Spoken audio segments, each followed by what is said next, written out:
Thanks for checking out this movie review video. This is for the 2023 film Beau Is Afraid. And I'm going to tell you right out of the gate, this has been my favorite thus far when I'm recording this. My favorite horror movie of 2023. Now, I know some people may say, is this really a horror movie?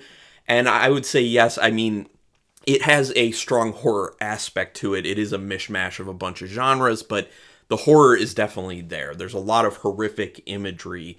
And the whole idea of Beau Is Afraid, which is a very important title for what's going on in the film, speaks to fears. And I'll talk more about that like from a thematic standpoint at the very end. And I'll kind of give you a warning in case people don't even want to know like the thematic stuff. But this is no spoiler review really, since it's a new film. I was really excited to check this one out eventually, but it was hard to find the time because it's a 3-hour movie. It's actually like 2 hours and 59 minutes and some seconds, but basically it's a 3-hour movie, and it's just kind of hard in your daily life to find that time. So I went away on vacation. I had the time because I was relaxing, and I'm glad I finally saw it. This is done by Ari Aster, who also did obviously things like Hereditary and Midsommar, which I also really enjoyed both of those. So I had a feeling I was going to end up liking this one. Excuse me. My apologies. This stars Joaquin Phoenix, who is best known for films like The Joker, Inherent Vice, which actually, if you haven't seen Inherent Vice, really fun movie. The Master, Gladiator, The Village, Signs, Clay Pigeons, just to name a bunch. Actually, another underrated one, Clay Pigeons, big time. A lot of people also hated on The Village and Signs. I thought overall good movies, but anyway. This was an A24 film, and I know a lot of people think very highly of A24 horror films. I do especially. This was originally supposed to be a 4-hour movie. I am very happy that they cut it down to 3 hours, but I still think that they could have and should have cut it down even further. I know there's a thing with writer-directors wanting to have their vision as complete as possible, and that is the case with Ari Aster. From what I've heard, he is a bit of a perfectionist. He really takes his time with things. So, I get that aspect of things, but there is a lot of stuff in here that really could have been either cut out or kind of abbreviated, because, like I said, 3 hours is a lot to commit to. And I'm sure there are a lot of people who are just scared away from watching the movie in the first place because it is so long. That does happen. One thing I did want to note, not in a huge role, but Julian Richings is in this, and I really enjoy Julian Richings' performance. He was in probably what people would know him best for is, I think it was Anything for Jackson on Shudder, and also Vicious Fun on Shudder. So I saw him in those two films, and I was like, Julian Richings is an outstanding actor, very, very underrated. So it was great to see him in a bigger film like this, so that's awesome.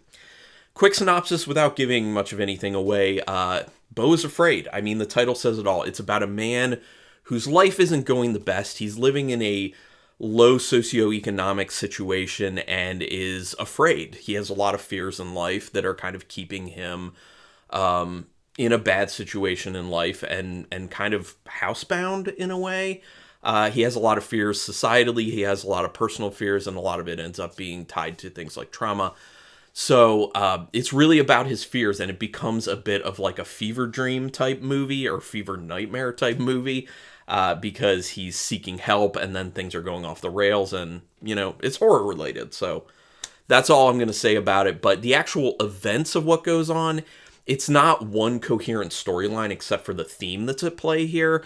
So I would just say watch through it. It truly is one of those movies where you really don't know where it's going to go. Like, from moment to moment, you have no clue where they're planning on going with it. I like films like that because the ride is wild, and the ride is certainly wild in Beau Is Afraid. So let me talk more about it. It is a slow start to the movie. It makes you feel like that'll be kind of the pace for the entire film.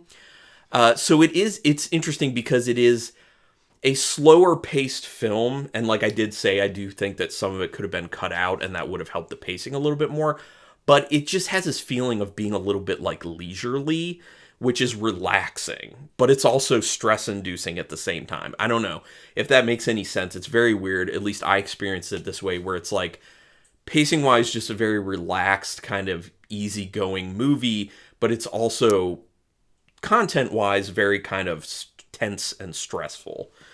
So I kind of like that dichotomy that's going on with the movie. You get a strong idea what the main theme of the movie will be basically immediately. I don't think it's really like hidden a whole lot. I think it's pretty on the nose.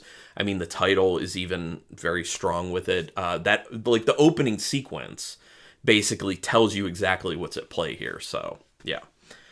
Lots of outstanding camera work in this. It is extremely visually interesting, which is what I assumed would be the case because that's how Hereditary was, that's how Midsommar was, that's how Ari Aster rolls. So I always know going into his films, at least for now, that they're very visually pleasing, going to be wonderful camera work, awesome cinematography, very good directing, and that is the case here. It creates a very interesting, calm yet chaotic atmosphere. That kind of goes along with what I was saying with that slower pacing, but also being tense and stressful. And it's this cool. It is that cool dichotomy of like calm but chaotic. Love that stuff. It's kind of like the yin and yang of life. Let's be honest. It has a nice humor to it that keeps it from ever feeling too serious. I think that's also an interesting thing at play, because it could have been played even more serious without any of the humor, and it would have felt even darker. But when you're seeing like dark things, you're experiencing terrible dark things, but it still feels like it's being done in a lighter manner. It's interesting, and I think it makes you feel a little bit more comfortable. Some people may not like that. Some people may like that. I like that. I think it's a very unique feel to the film, so I like it.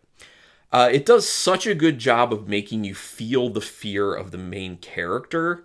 The acting, cinematography, and music really does work together to make it happen. And at the core of the acting aspect of what I just laid out is Joaquin Phoenix. He is the main character. His performance, as people probably would assume if you've seen him in other stuff, phenomenal. He does an amazing job, but that's not to say that it's all him, because like I said, the music is great, the directing's great, the cinematography is great, the writing is really good, in my opinion. A few things here and there that I kind of feel like, okay, this feels like it was a little too far, we didn't really need it, this could have been edited out. But for the most part, really good. Great dialogue and really interesting story. Like I said, you really don't know where it's going to go. It's very metaphorical in what happens in the film. You truly have no idea where the movie's going, and it's wild. Yes, that's what I was just saying a little bit ago.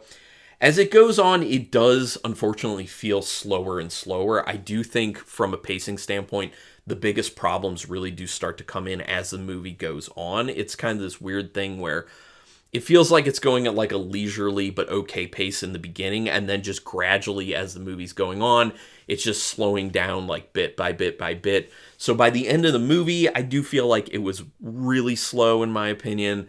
I also wasn't a big fan of the ending. I think it was kind of more of like a okay, like I know there's like there's like a purpose to the reason that it's ended this way, but I think we could have come up with something a lot more impactful or more interesting. So I didn't really love the ending of it. And I also wrote down that the ending will probably leave many people feeling disappointed because of how it ends. Me included. I didn't like hate it, but I know there will be some people who will see how it ends and then just be like, I hate this movie, it's terrible. Because that's what some people do, is they live for just the end of the movie, and then if the end isn't something that has impact for them, or if it's not something they wanted, they'll just be like, the whole movie sucks. And I don't like that. It could definitely use some editing down, because 3 hours is just too much, especially for this movie, definitely. It feels like this could be so many of Ari Aster's life fears that are thrown on screen, potentially as a way to deal with them. And I found that very interesting, because I started thinking about that, and there is a moment that made me think about it even harder, and I'm not going to tell you what it is, because that's a little spoilery, but it really felt to me like this is a personal movie. And I know Midsommar was, I don't know about Hereditary, but I know Midsommar was very personal for him. And this one also felt so personal. It just felt like he took every single fear he has in life and just threw it on the screen for everyone to see. And also to connect with other people about, here is what I feel fears about. And maybe you do too. And maybe you can get some catharsis through seeing this. And maybe he's getting catharsis through putting it out there, writing it to page and putting it on screen. And then this is the last portion where I want to talk about the overall theme. So if you don't want to know that, you can go ahead and stop the video now. Theme. It deals in trauma created in many ways being societal, familial, personal. This isn't anything new for horror. Horror deals in trauma all the time. This also deals with how guilt goes along with the trauma and makes you feel like no matter what you're going through, you should be helping others instead of yourself. I really think this is kind of one of those statements on the fact that we are so concerned about what we're fearful of and how we feel guilty about things that we should be having a positive impact on. We're not taking the time to take care of ourselves and work through our own fears. And therefore, we're just living in fear. And that's why Beau is afraid.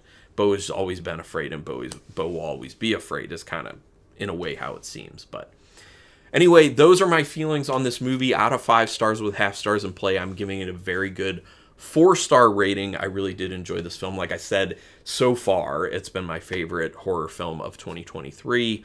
So yeah, but this is where I'd like to hear other people's thoughts on it. Go ahead and put it down in the comments. Would love to talk to you about this movie. Also, just horror in general, we can do that as well. Also, do me a favor, hit subscribe to my channel if you haven't already. I would greatly appreciate that. And you can hit the notification bell button, because then you'll know when I'm putting up new videos. But regardless, thanks for checking out this video, and until next time, keep it brutal.